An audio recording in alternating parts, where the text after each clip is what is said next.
How's it going, guys? Will here, and today we are going to be unboxing the iPhone 12. Oh my goodness, I could not have had a more difficult time trying to track this phone down. Seriously, if you didn't see yesterday's video, I went to like 6 different stores, ended up finding somewhere online that could get it to me today. So, thank you very much to Currys and PC World for being able to ship this to me. Alright, let's take a look. By the way, if you're a new viewer and are wondering why I have this glove on, I had a load of cryosurgery on my hand and doesn't look good. Taking off the plastic. This is the second new iPhone I've ever got to unbox, so still a pretty new experience for me. Gotta say, I do like the new box design. The slimmer profile looks good. Historically, I have always been a little bit let down by the iPhone box design, purely because like the iPod Touch 4th gen had that like clear floating iPod look. Looked amazing. Anyway, let's take a look.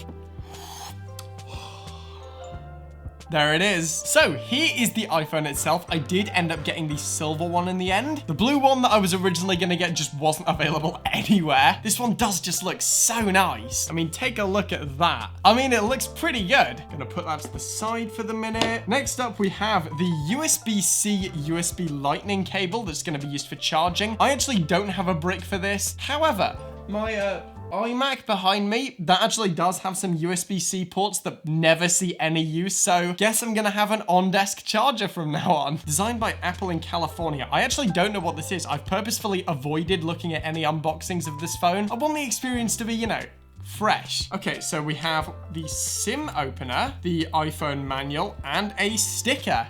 Nice. Okay, that's it. All right, guys, so let's go get this thing properly set up. I'm then gonna go and have a go with it, and we're gonna talk about my first impressions.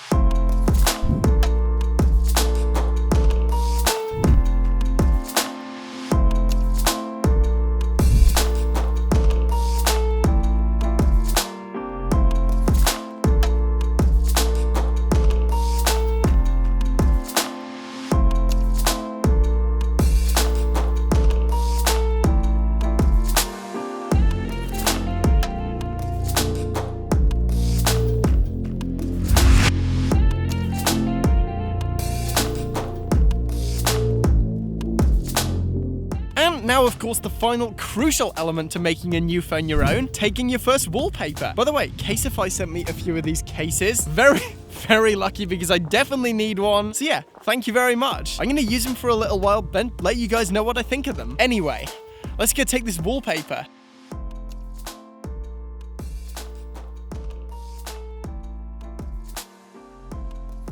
Maybe. I mean, I'm not really feeling this one. Let's go keep looking. You know what, for now, that does look good. I have actually got a proper photo shoot planned later on this week, so if all else fails, I'll definitely get some nice looking wallpapers out of that. Let's go edit.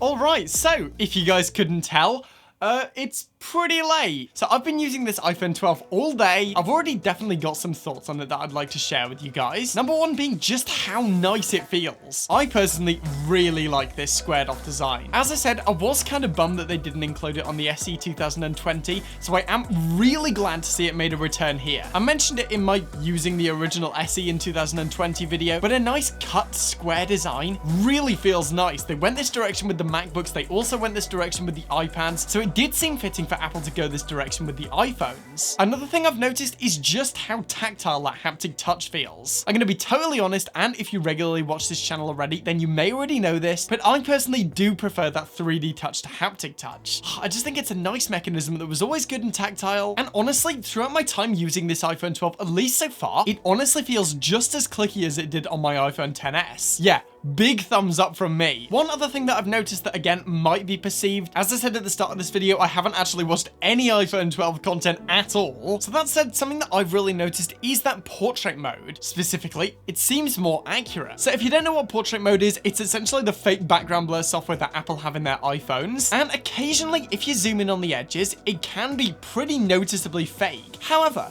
with the iPhone 12, I've noticed that those edges do look a lot more realistic. Now, can you still tell if you go ahead and pixel peep? Yes. But honestly, in most cases nowadays, the portrait mode on this thing looks solid. Some other quick things that I like about this phone, the screen is great. As I said before, super pleased that they chose to put an OLED panel into the standard 12. In my opinion, that will make all the difference. It's also, because of that square shape, much easier to hold in my opinion. As I said before, I always just felt the 11 and the 10R were just a little bit too big for me still. And for that reason, I was actually planning on using the 12 mini as my personal phone. However, for someone like me, this is very manageable. Of course, as it is with modern iPhones, the Face ID does work great. How's the 5G? I don't know. I haven't tried it yet. So yeah, I'm definitely still gonna have to do a few more tests. But so far, I am really getting along with this phone, much more than I was expecting to. Alright guys, so that's it for today. As always, thank you for watching. Remember to like the video if you want to see more content like this, and smash that subscribe button. Again, if you want to, you can make a one-time donation to the review fund of this channel using the PayPal link in the description. As for now though guys, I'm done, and I will see you guys in the next one. I'm actually going to take a picture for the next video that will probably be out tomorrow